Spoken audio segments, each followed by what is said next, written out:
सलाम वालेकुम। वालेकुम सलाम जी। जी मेरा उम्र 50 साल है, शादीशुदा हूँ। जी 4 बच्चे। मैंने ख्वाब में देखा है जी। कि मेरी गोद में एक बच्चा है जिसने मेरी दामन में पूटी किया है और मैं हंसती हूँ कि और करो। ख्वाब ख़त्म हो गई। जी हाँ, आपकी कोई आपका बेटा है जिसकी आपने शादी की है?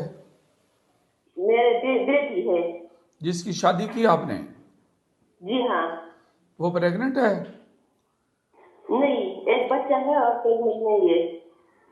कोशिश करती है लेकिन नहीं होती। वो जो बच्चा है उसकी कितनी उम्र है?